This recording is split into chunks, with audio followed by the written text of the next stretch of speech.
Advaita-Makaranda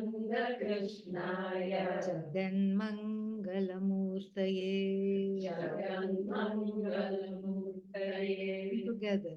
Katakshakiranamachanta Namanyodaye Namaha Alantananda Krishnaya Jaganmangalamurtaye.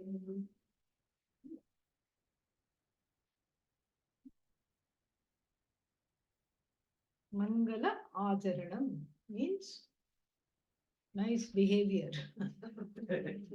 Good, being good at the beginning of the, doing something good at the beginning of the work. As I said, the prayer is for successful completion, to be read, to be understood. So the prayer is, even though it's written by the author, it's for all of us. It's for all of us to assimilate Advaita-Makaranda, which is very beautiful. And so, a little more about the kinds of prayers we have. So, one is one kind of prayer. First of all, generally, there are two kinds, overt and covert. Overt prayer is like here. One whole verse is there. Sometimes 3-4 verses are there. And overtly you take care of prayer to the Guru, to your Ishta Devata, to Bhagavan in so many forms, or to the Swarupa or something like that. So overt prayer. Then there is a covert prayer in the sense that you blink and the prayer is gone. In the Bhagavad Gita, we have a covert prayer. Dhritarashtra Uvacha. Dhritarashtra said. Dhritarashtra is the blind king. One would wonder why Sri Bhagavan Uvacha, if it had at least started with the words of Bhagavan. Yes, I understand. It's a covert prayer. Bhagavan's name has come, but here Dhritarashtra, stupid fellow, is invoked right from the beginning. Blinded by the love of his sons. Why invoke him? It's not invoking him. The local Dhritarashtra. We are looking at Jagat Dhritarashtra. Rashtra means universe. Dhritam Rashtram Yena, by whom the whole universe is upheld. That is Dhritarashtra. It's the name of Bhagavan. Covert prayer. Padini also knows covert prayer. Beginning, middle, end. And in the beginning, Vriddhi Radhaich, it has nothing to do with prayer. In fact, the word Vriddhi doesn't even mean Vriddhi. It's a naming of a grammatical operation of strengthening the vowels. Second degree of strengthening is called Vriddhi. It's just a nomenclature.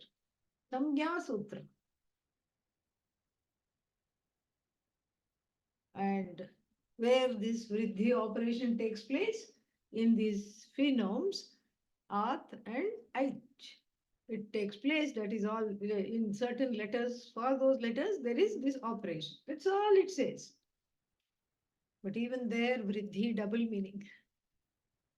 May this, even though this work is so difficult to understand, may it be completed and understood. May it be talked about. See, the prayer was successful. We are talking about it.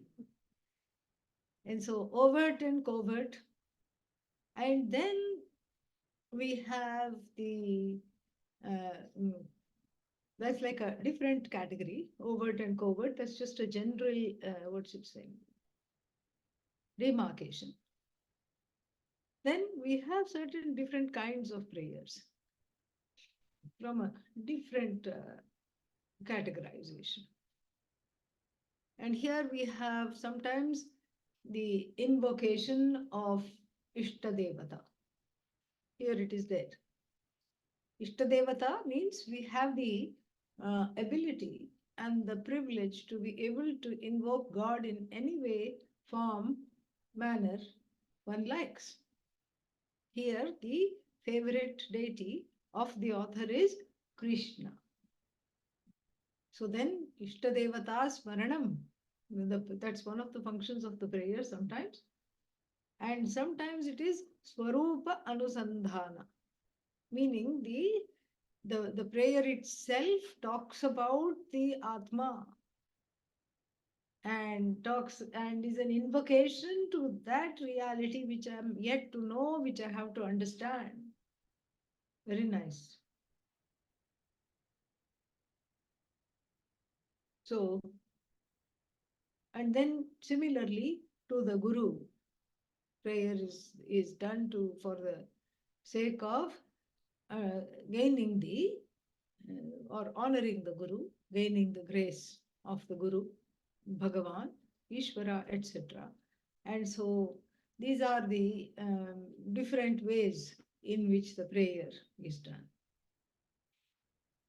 And even though it's perfectly fine to just have a prayer for Ishtadevata, like the it's Aparokshanubhuti, I think, or prayer. Sri Harim Paramanandam Upadeshtaram Ishwaram Vyapakam Sarva Lokanam Karanantam Namamyaham.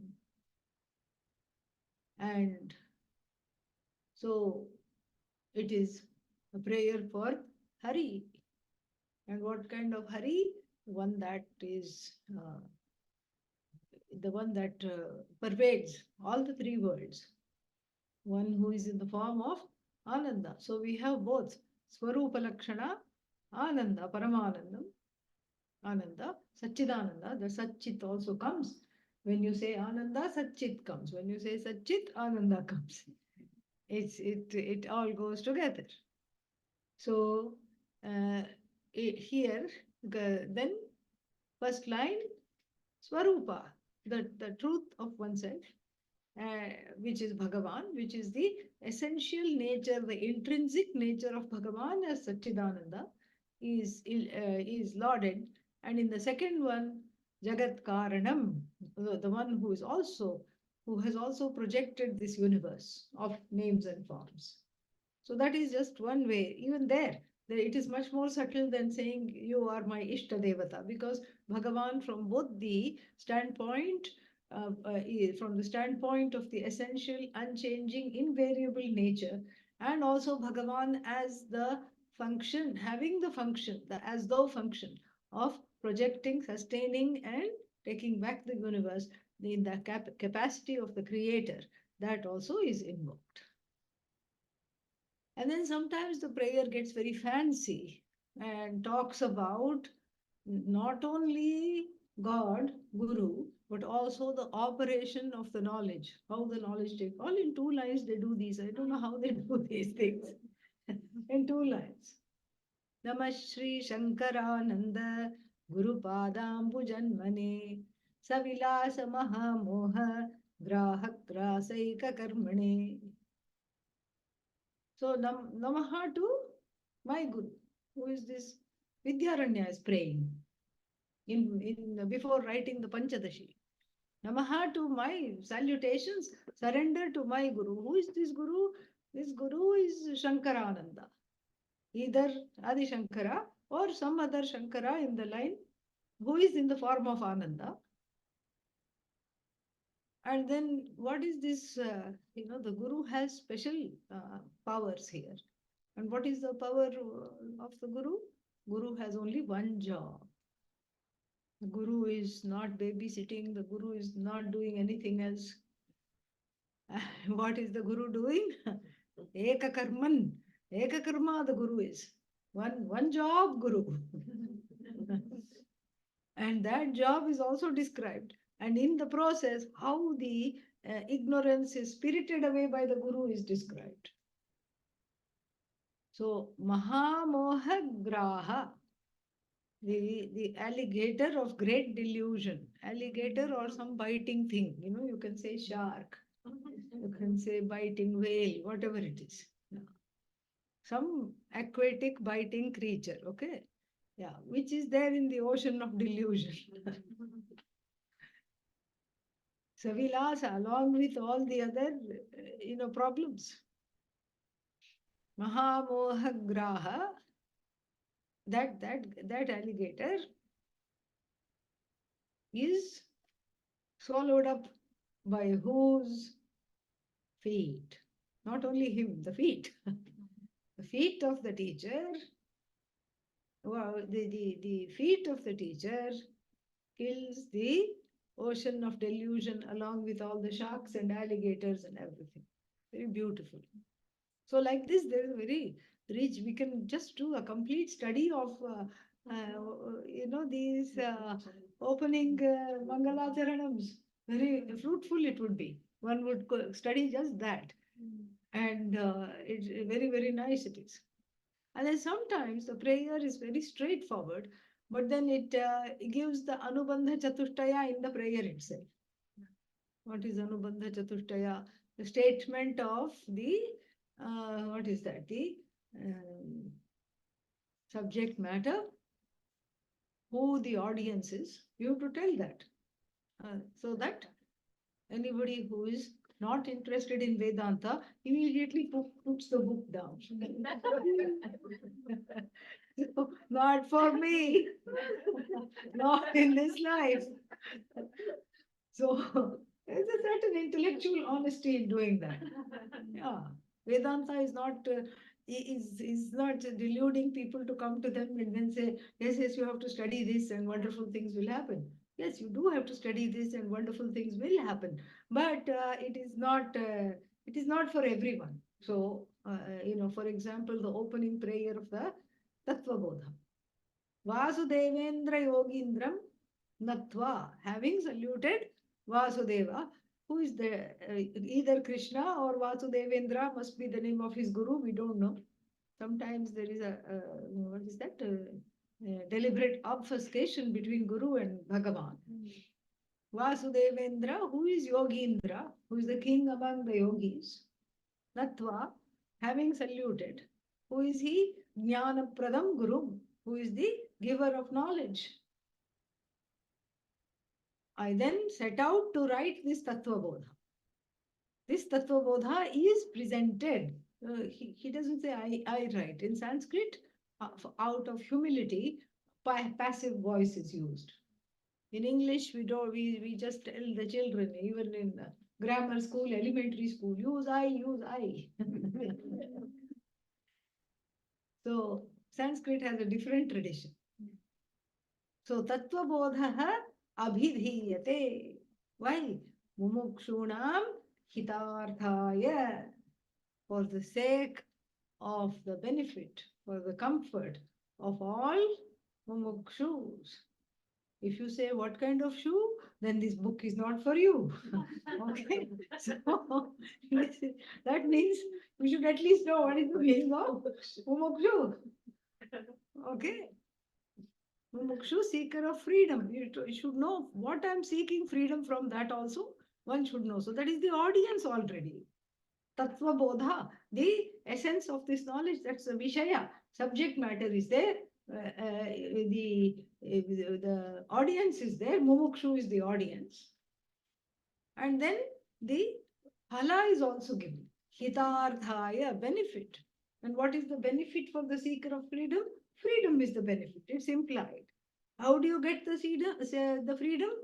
By keeping the book on the shelf. No, by studying the book.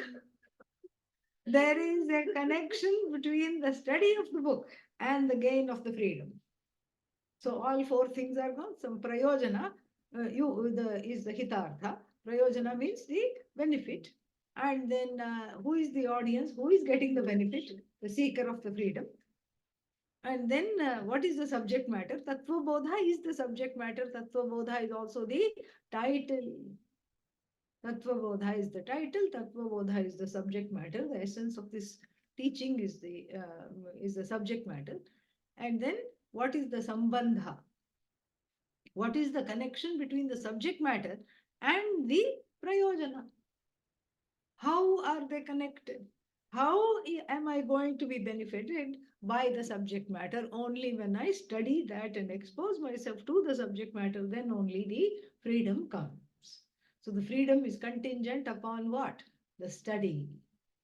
So like this, we have a very rich array of prayer literature right in the beginning.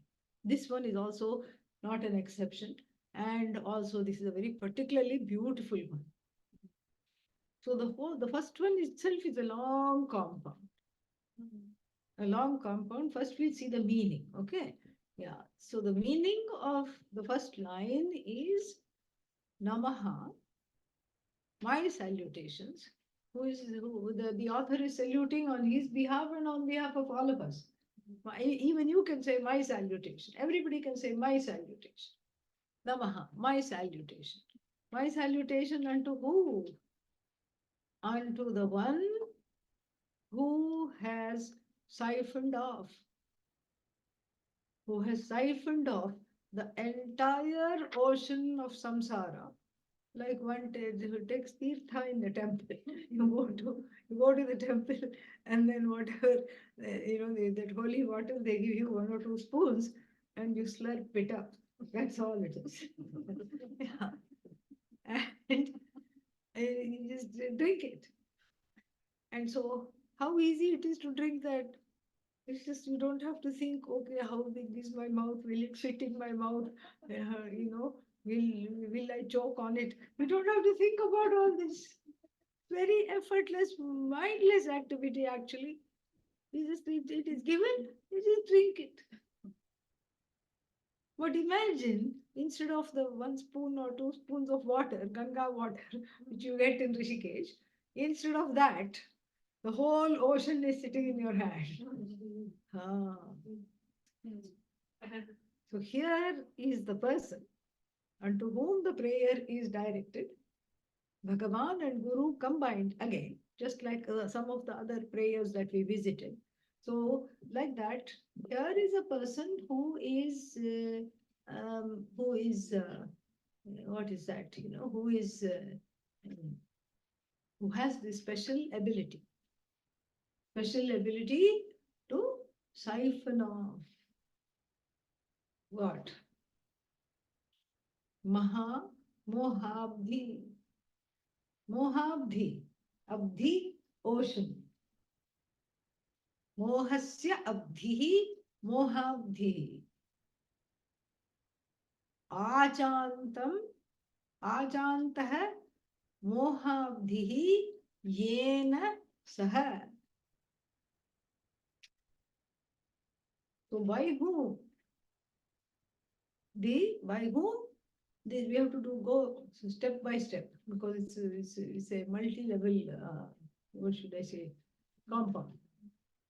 So by whom the ocean was siphoned off, as though the person is achanta, achamanam. This is called achamanam. The sipping of the water is the ritualistic sipping of the water is achamanam. Here, as good as achamanam, it is for this person who is sipping up the ocean of delusion. Ocean of delusion is sipped up not by the person, but by his warm rays from the corner glance, sidelong glance. Tikakara says, Tiryak Patita Drishtya. So just took a casual look, a small glance, not even a full-fledged look of blessing. Just a sidelong, small, half glance of Bhagavan here is enough to sip up the dry up here. Achanta sipped up, but really eyes cannot sip up. So here the warm glance, what does the warm glance do? Dry up the ocean of samsara, dehydrates the ocean of samsara. The warm and loving glance dehydrates the ocean of samsara. There is no more ocean. By whose grace? I know that the ocean is now but a notion. That is the one who, and who does, who is the one who does that? And that is given in the second line. Anantananda, his guru's name. Anantananda Raghunatha was the name of Raghunatha Swami, was the name of the guru of our Lakshmidhara Kavi, the author.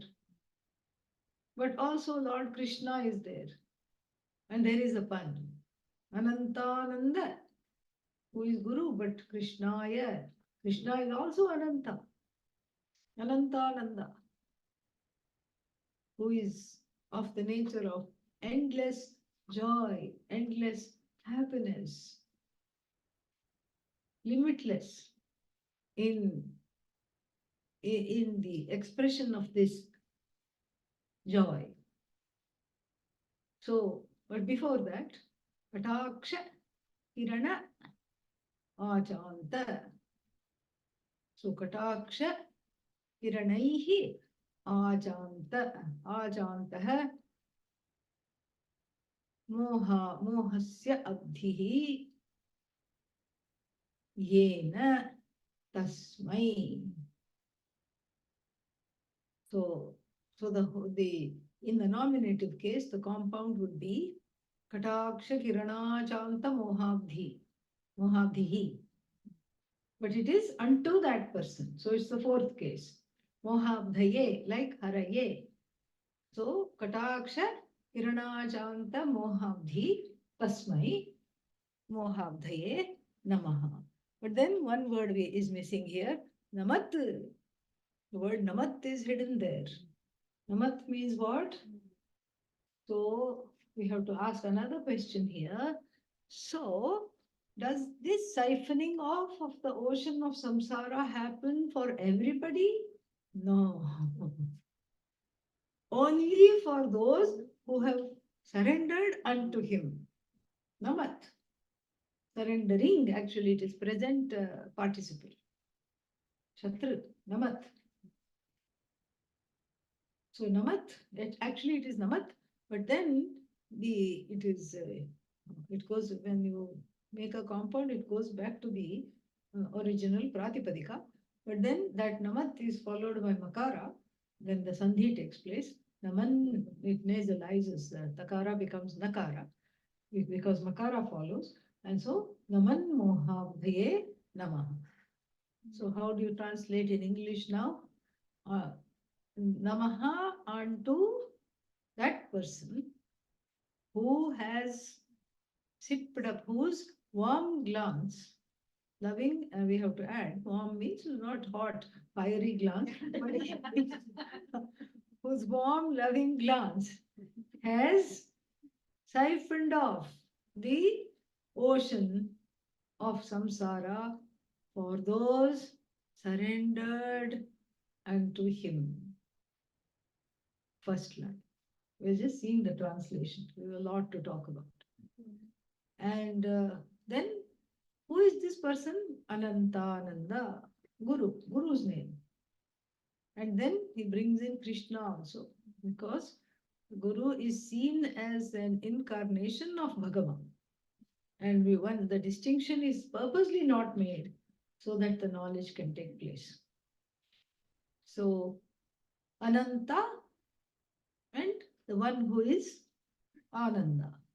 Ananta and Ananda together. In fact, they are the same meaning. Ananta is Ananda. That which is endless, limitless, has to be a source of joy. Because that's what I want. I want as I have said many times in other situations, I want the forever. I'm not interested in, because if I say happiness, then how long I want to be happy? Forever. That is the idea. So what I want is the forever, Ananta, but I don't know the forever. So then that forever is the source of joy, I have to say. And that's why the author reiterates that. Anantananda. Who is that? Krishna. Karshati Sarvan. One who draws unto him. Why? Because that's what limitlessness does. So if you see somebody happy, you're drawn to that person because they are very happy. And so you want to go sit next to them, you want to talk to them, you want to take them apart to see what makes them tick. So one is curious about a happy person. Cry and one will cry alone. And so therefore, Anantananda, Krishna, the one who is Vasudeva here, the Lord, but at the same time the one who has the ability to pull everybody, attract everybody. Otherwise, think about it. We have all these Bhagavatam stories. All the gopis are in love and their husbands are also in love with him. That's why they are not saying anything. Yeah. Everybody is in love with Krishna. This is the power of love. Krishna is just an incarnation of love. And then that is further talked about. Jagatam Mangalakari Murtihi Yasya Jagan Mangala Murti Tasmai Jagan Mangala Murtaye. Jagatam, in the Jagat, and what is that for the Jagat? What is that? Mangalakari Murtihi Yasya, whose incarnation is that of happiness. Mangala is usually translated as what? Auspiciousness. I think that kind of obfuscates it's not wrong, but here it obfuscates the matter a little bit. Mangalam means a glad, a happy ending. A prince and princess got married and they lived happily ever after. Mangalam. In the vernacular movies, not Hindi, I think, but in the other vernacular movies, it would say, what is that? It would say Mangalam at the end. Instead of the end, it would say Mangalam. Means that's why it's called, translated often as auspiciousness, because it is a happy ending.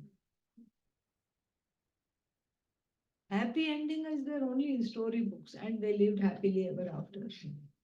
That's because we are wanting to end the story, and the child is about to go to sleep, and so we don't want to take out a can of worms and say, 3 months after the marriage, they broke up and separated. Child will have nightmares, and we'll ask the parents, "Are you going to do that too?" So therefore, we just stop it there and say they live happily ever after. Okay, yeah. You want to open that when the child is going to sleep. But you know that the story, you know that when the father and the mother are telling the story, they're rolling their eyes, proverbially, if not literally, like, oh, come on. They must be thinking, if their marriage is any testament, this is not a reality. It's just a book it's a story in the book. So what is Mangalam in the world? Everything is Mangalam for a short time in the Jagat. A little Mangalam here, a little Mangalam there. And Mangalam is also the name of the last number in the dance or music concert. Mangalam meaning this is ritually I'm ending it. And after that you send them a piece of paper. Oh, why don't you perform this raga? They will say no, not doing it. Why? Because the Mangalam has been chanted or danced. So Mangalam means happy ending, where everybody goes away feeling happy and warm inside. But unfortunately, we only know little Mangalams. Small Mangalams. But here it is what? Big Mangalam. Why is it a big Mangalam? It's a huge Mangalam because after gaining this Mangalam, there is no more quest. That is the ultimate Mangalam.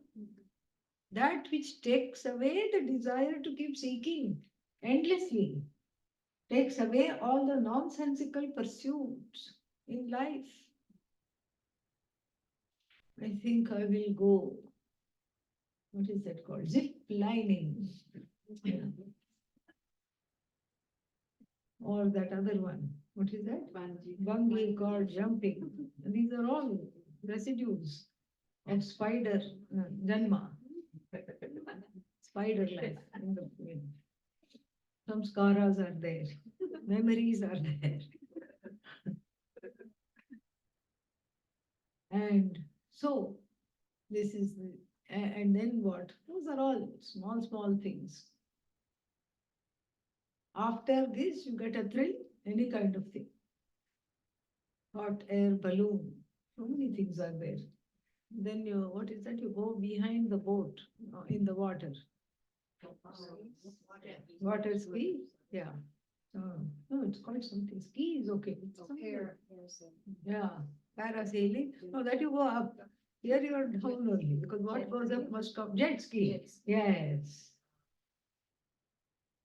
So parasailing means you fly and the boat is going, and then after that, what goes up must come down, and then you ski in the jet behind the jet ski. So many things are there.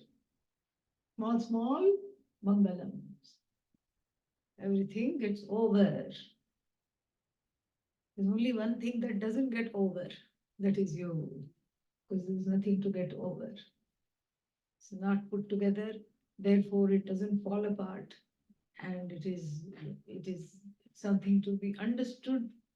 You have to give it a chance. And so therefore the mangalams that we know are finite. Here it is infinite, ultimate mangalam. The mangalam of no more samsara, no more some sorrow or the other, no more pain, no more fear, no more anxiety, no more wondering about what will I do after this, where will I go, how will I live,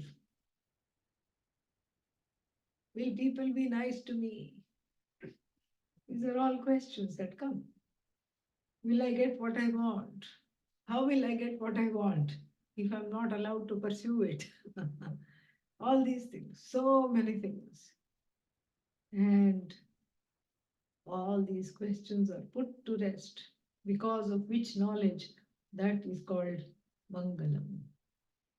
And the one here, the author ascribes the source of the Mangalam, the embodiment of this auspiciousness, the embodiment of this glad ending, happy ending, is who? The Guru.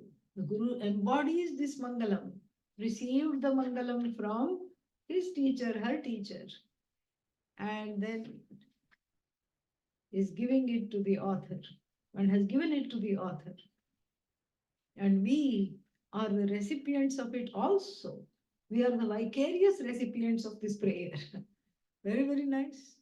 We are getting the hala of this prayer because the prayer is not just for the author, the prayer is for everybody.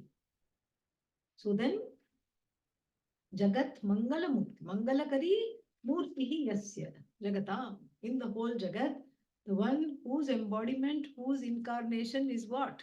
In the form of the one who gives Mangalam. What is Mangalam here? Moksha. Moksha is Mangalam.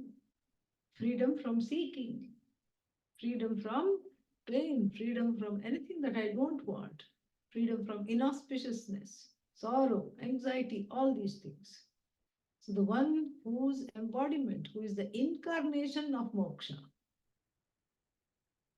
That is why, let's go back to the first line, the kataksha is enough. The sidelong glance is enough as a blessing. Why? Because you are the Mangalam that you see. You are already the Mangalam. You are also the embodiment of auspiciousness, the embodiment of happiness without limits. It has to be discovered, that's all. You say the Guru or God is the embodiment of moksha. But really speaking, you yourself are what? Mukta Purusha, free. And this freedom has to be understood, discovered, lived. And so, therefore, the a small remembrance, a casual look by Bhagavan is enough. Whereas, supposing if somebody had a huge desire, a big desire, what's the desire? I want to be the president of this country. Why, really? I want to be the head of the state. In India, it's an election year. Here also, it's an election year. So, India elections are going on. We do it in 7 phases without being phased. Totally unphased. So the results come after 3-4 months, they will come. Because the 7 phases in a country of 1.2 billion people, it takes several weeks. So there also election is going on. Here also it's an election year. And so supposing somebody has a desire, I want to be the president of the USA. Why are you saying USA? Because it's a powerful position. President of Timbuktu, who cares?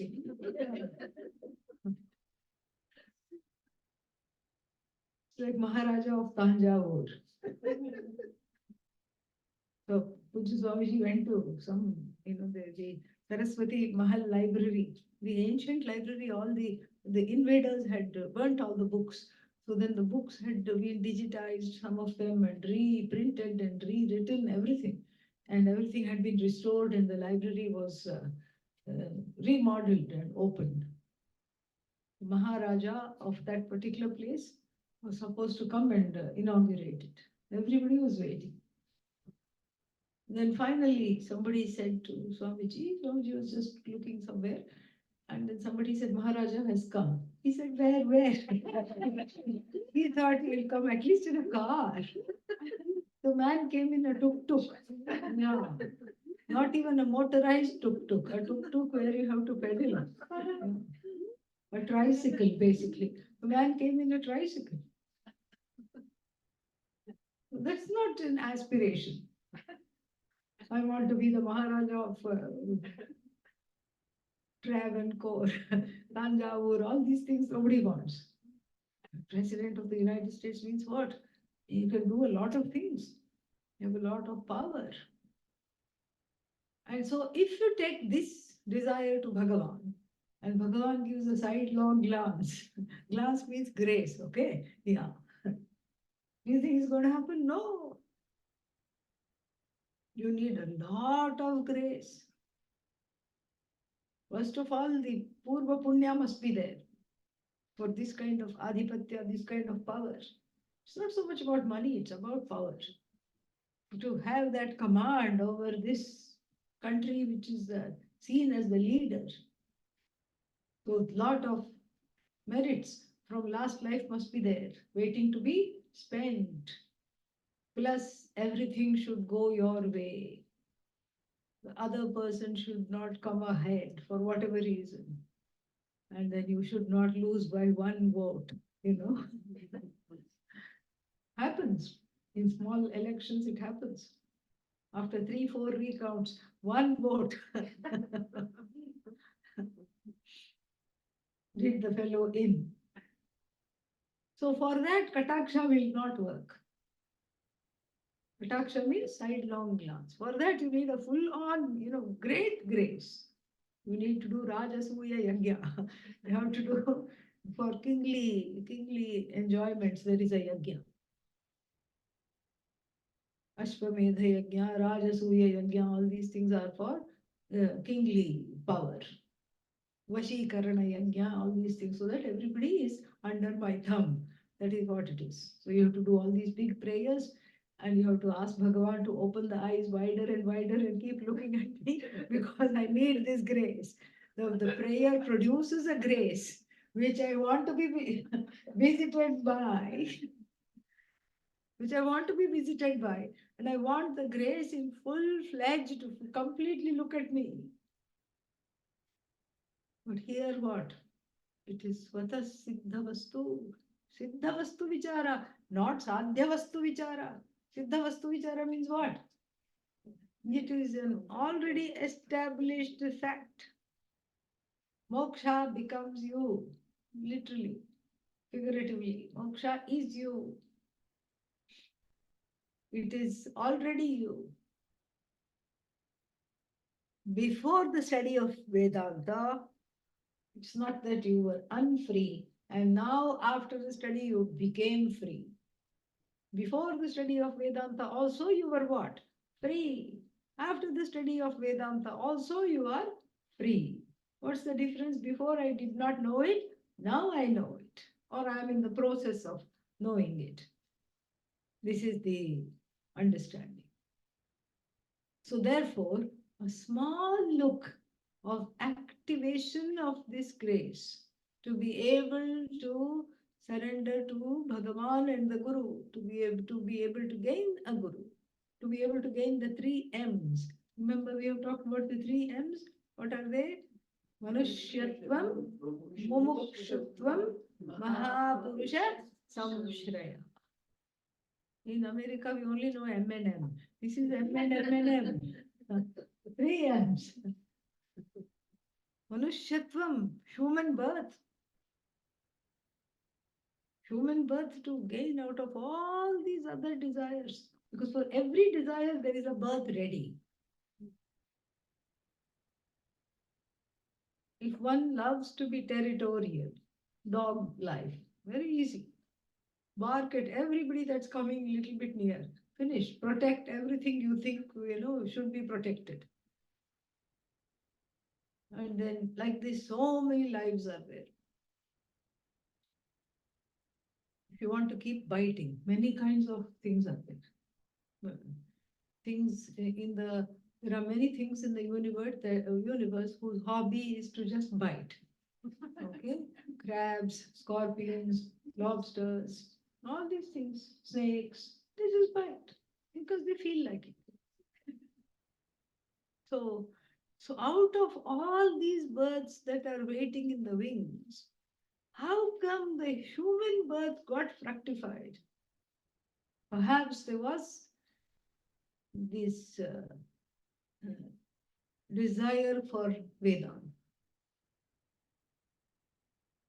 Pumsam Advaita Vasana. The same Viveka Chudamani says.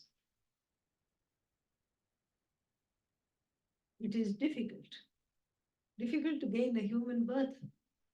And human birth is seen as a lot of punya has to come together.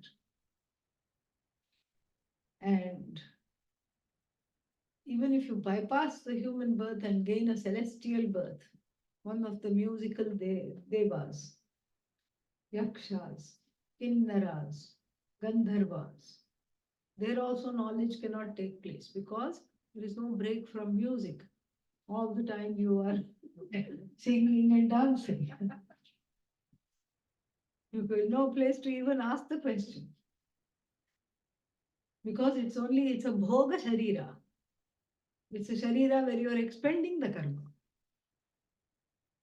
And if you are a karma devata, then you are bringing chai to the other higher rung celestials. So then also there is no hope for knowing all this. If one is a dog or a cat, then also any other animal, elephant, you don't have a chance of knowing because you don't have a complex centered on the self. Dogs are better off than us, cats are better off than us, I tell you really. That's why they are called muktaha, already free. They don't need Vedanta. Even though they may come and sit next to you when you study, they don't need Vedanta. You need Vedanta. Why? Because they don't complain. They don't complain all the time. And so human birth, Manushya.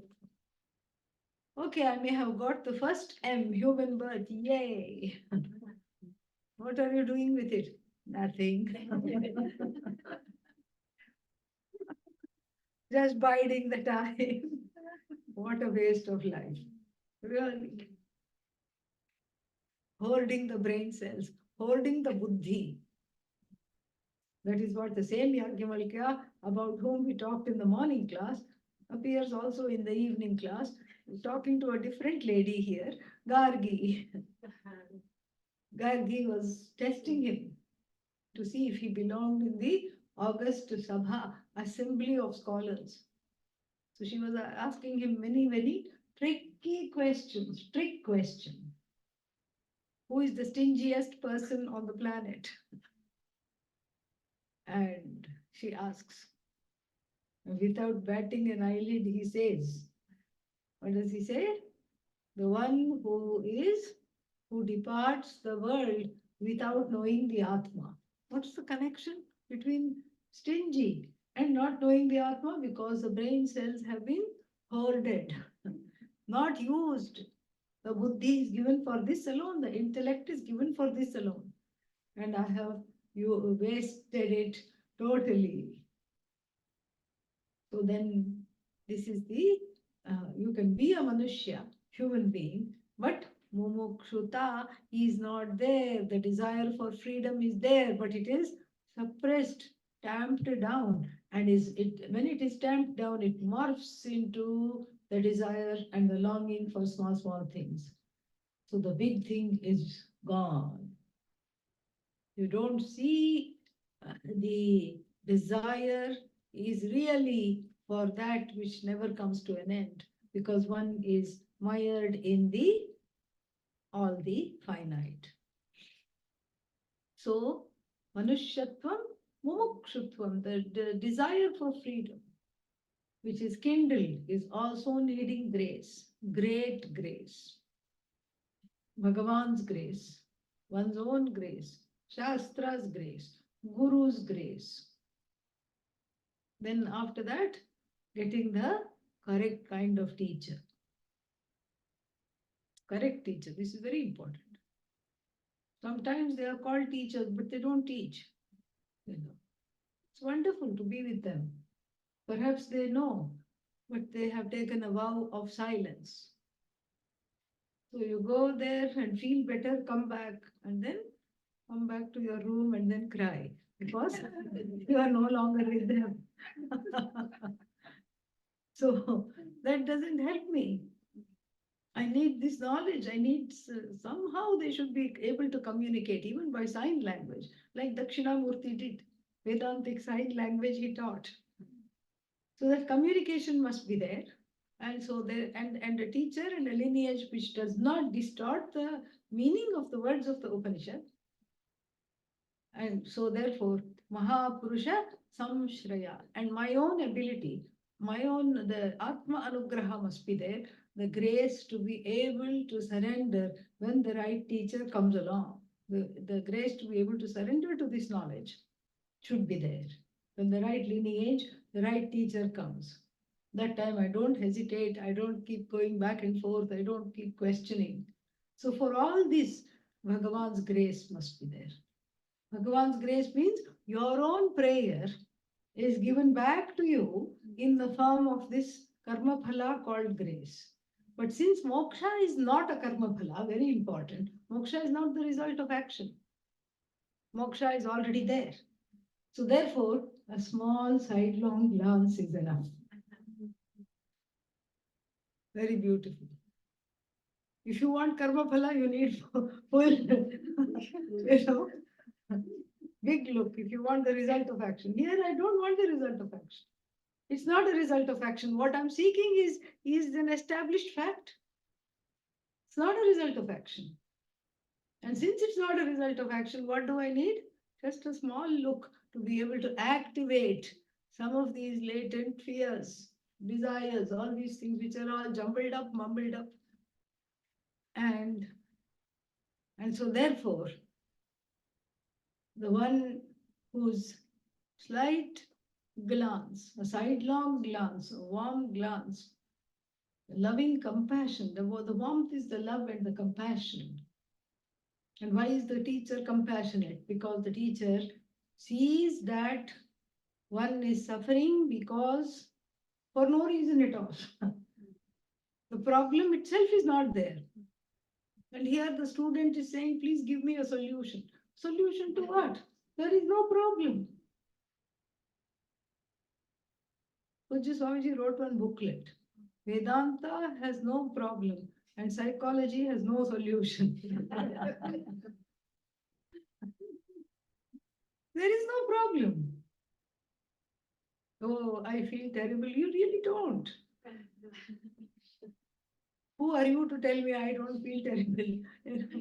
My feelings are feelings. Yes, I'm not denying your feelings. When you're saying I don't feel terrible, yes, both can be true because we are talking of different orders of reality. When you say I feel terrible, you are the sakshi of the feeling. The sakshi, the one who is the witness, is free of everything that is witnessed. So there really is no ocean. There is just a notion. I'm not okay is a notion. Nobody loves me notion. I'm an idiot notion. No matter how long I'll study, nothing will happen. So why bother? That's a notion. Very big notion. And then what other notions are there? Who will gain this knowledge? How many people do we know who has moksha? Nobody. So therefore, let me not study. Notion. And then sometimes people will sit in the class and say, I really wish my spouse was here to have heard you. This is all for him, not for me. Notion.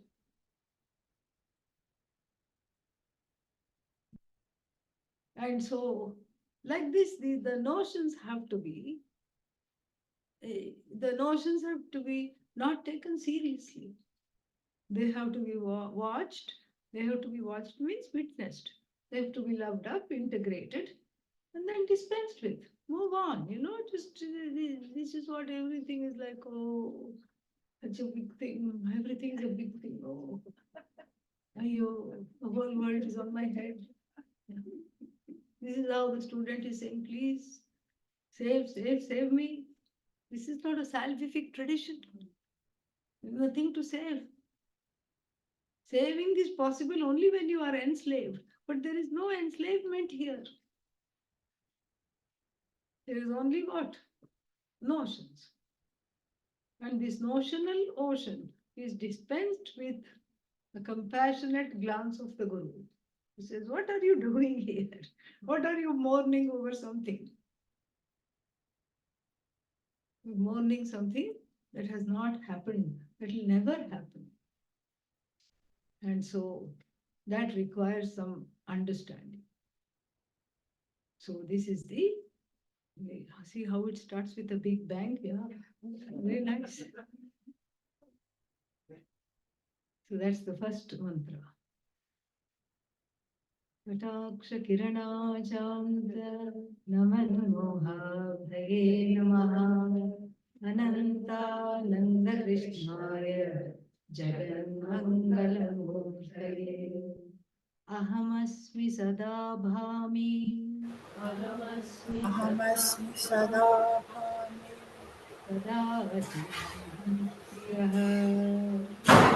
kadachinnahamapriyaha brahmaivahamatः siddham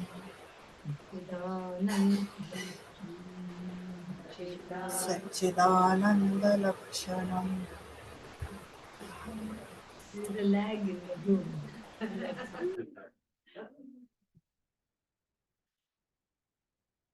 So this is a very, again, from one big subject matter, we are going to another big subject matter.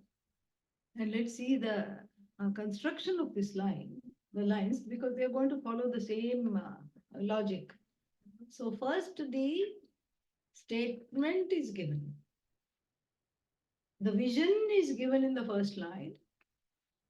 And the logic of why this vision, how did you come across this vision? How do you justify this vision is given in the second line. there is a declaration.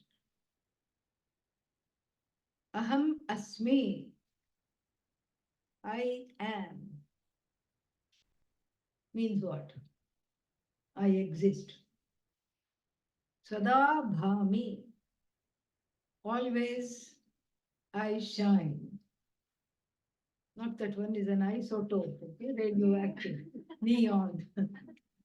Metaphorically, I shine. Means I know. Kadachit, at any time, na aham apriyaha. I am never an object of distaste at any time.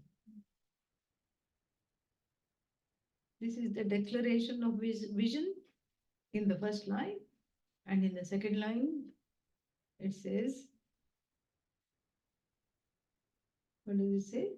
Kadachinnaham Brahma eva aham. Therefore, ataha, therefore, siddham, it is established. I am, I shine, and I am always lovable. Therefore, it is established that I am Brahman, which is what? Satchidananda. What? We'll see tomorrow.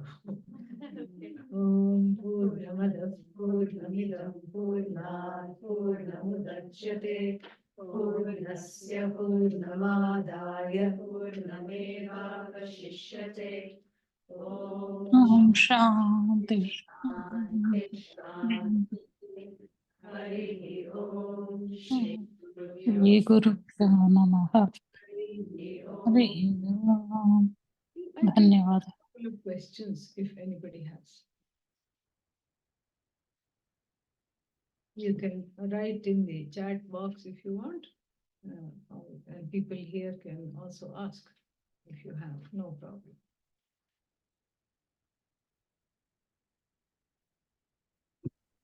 Any questions out there? Yes. Swamiji, Yeah. you mentioned this morning, Yeah. some people can ask questions and some people cannot ask questions. And I just want to establish what is the kind of question that usually is not supposed to ask. No, there is no not supposed to. Everything is okay. Some people don't like to ask, or some people are shy, they take time, or sometimes they don't have questions. So we can't make them manufacture questions if they don't have. But there is no wrong question. You can ask.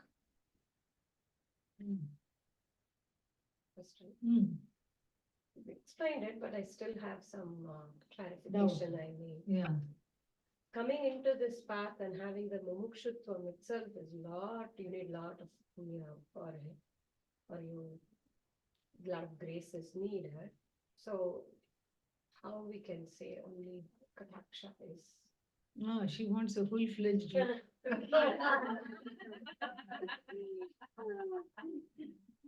So when you say it looks like an apparent contradiction. On the one hand, what are we saying? Manushyatvam, OMG, big thing, okay? And then mumukshatvam, OMG, another big thing. So manushyatvam may be easy to get. And then after that, you have to have the desire to know. And then Mahapurusha Samshraya, finding the right teacher. All these things, lot of punya, grace is needed. Are you sure the sidelong glance will suffice to get me through? That is the question. The answer is yes. Because all this has already happened. See, by the time the person is going for this level of prayer, these three things have already happened. Krishna is the Guru here, and the author's Guru also we are praying to. Who gave the author this knowledge? We don't discriminate. The whole Guru Paramparam, Vande Guru Paramparam. So the whole Parampara, the lineage is eulogized. And so you're not asking for Manushyatvam. I hope not, right? Yeah. Please, I hope not. Please may I be a human being. You're not asking. Why? Siddha. and you're sitting in the Vedanta class. That means what? Yeah, you're already a mumukshu. You're not asking what shoe? Yeah. Or you're not saying shoe to Vedanta either. And so therefore, the second one is already there. And you're sitting here listening to the teaching. The third one is also there. So therefore, a small glance is enough. I still maintain that. Yeah. Tough one.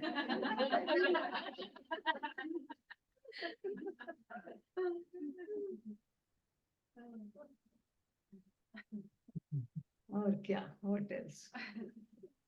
Yes.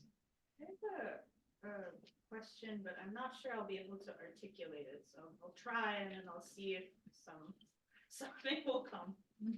But I was looking at Kadatin Naham Apriya, never am I undesirable.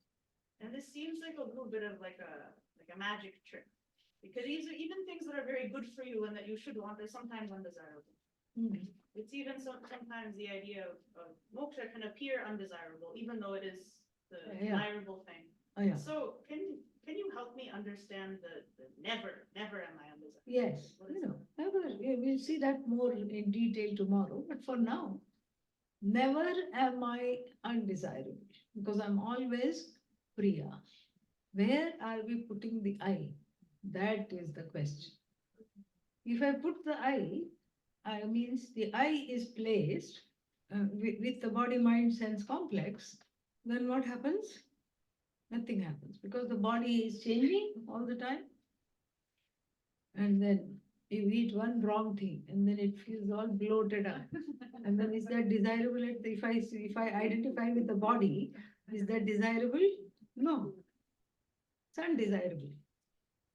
And then when one has fever, is the body desirable? Not in the least bit, undesirable. The mind also, when it is in the clutches of difficult feelings, it is undesirable. Senses, etc. So it all depends on where I place the I. The I is placed as the witness of the body mind sense complex, whose nature it is to never be undesirable because it's limitless. More about that we'll see. Because lovable means everything is lovable to me because I am lovable to myself. That's where we are going. Some things are lovable because of their proximity. Other things are lovable because of their distance. Difficult situations, difficult people. Yeah. You have healthy boundaries and keep a distance. Yes, you are okay in your space. I am okay in my space. So, we'll see more tomorrow. That verse.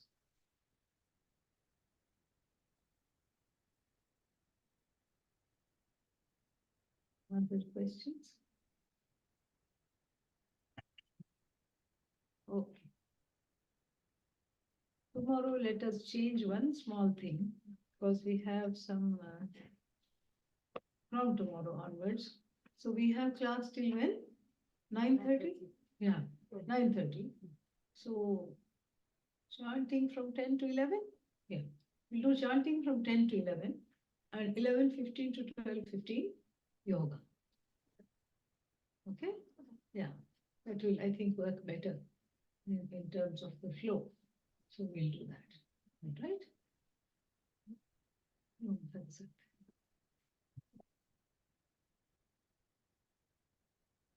So we do lunch earlier then? Yeah, we can have lunch earlier. If it's not a difficulty for people to bring it earlier.